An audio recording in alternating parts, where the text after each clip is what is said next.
ছাত্রকে এভাবে মারছো, তারপর বলো আবেগে। ভালোই একটা সুন্দর সাজাইছো। মেধাবী না, মেধা দিয়ে তো কত কিছুই সাজানো যায়। আবরারকে যখন মারছে তখনও মেধাবীরা মারছে, বুয়েটের স্টুডেন্ট। আজকে তোফাজ্জলকে মারছে, মেধাবীরা মারছে, ঢাকা বিশ্ববিদ্যালয়ের স্টুডেন্ট। একটা এই ভিডিওটা আমি যে বলবো, আমি যে কথাগুলো বলতে, আমার কথাগুলোই আমি বলতে পারছিলাম না, আমার এত খারাপ লাগতেছিল কালকে থেকে আমি এখন পর্যন্ত আমার এত খারাপ লাগতেছে ওর জন্য।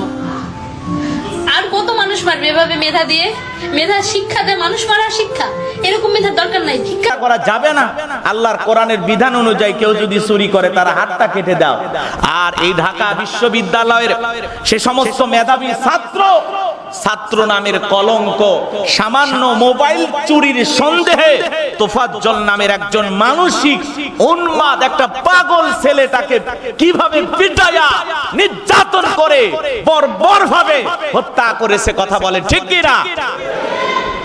আমরা অবাক হয়ে গেলাম, একটা মানুষ হয়ে মানুষকে কিভাবে এমন ভাবে মারতে পারে, এমন ভাবে পিটাইতে পারে।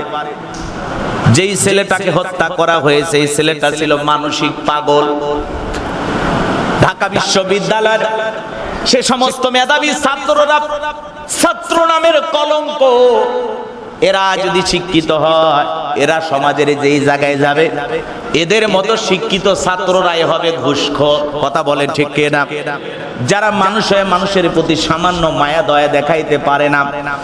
মোবাইল চুরির সন্দেহে এই তোফাজ্জল নামের যেই ছেলেটাকে হত্যা করা হয়েছে, যার জীবনের করুণ পরিণতি সড়ক দুর্ঘটনায় অনেক বছর আগে তিনি বাবাকে হারিয়েছেন, মাকে হারিয়েছেন।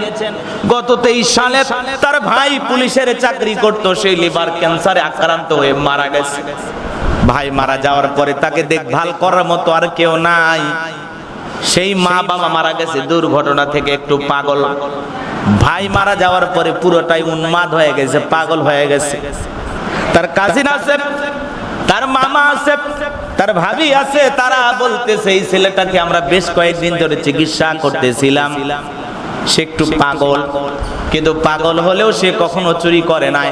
আর আমরা বলেছিলাম চুরি যদি করে ছেলেটাকে থানায় দিয়ে দেন, কিন্তু এরা থানায় না দিয়া ক্রিকেট খেলার স্ট্যাম্প দিয়া এমন ভাবে পিটাইতে পুরো পাটা রক্তাক্ত করে ফেলে দিয়েছে।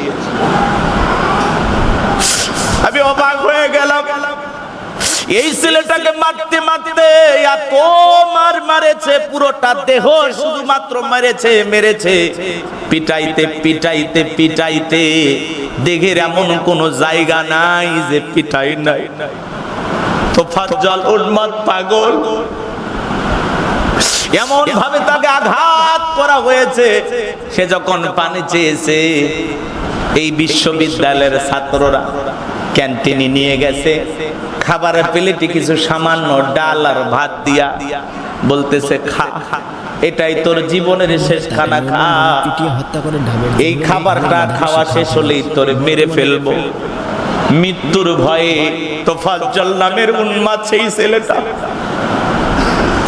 1-2 লোকমা করে খাবার তুলতেছে আর পাগল পারা হয়ে যাচ্ছে।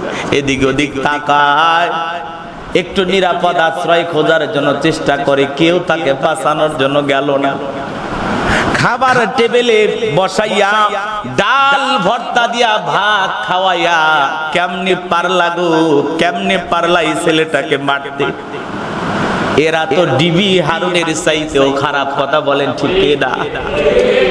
ডিবি হারুন মানুষকে পিটাইতো, আবার খাবারের ছবি তুইলা ফেসবুকে ছাড়তো, পরে আবার তাদেরকে জ্যান্ত পাওয়া যাইতো।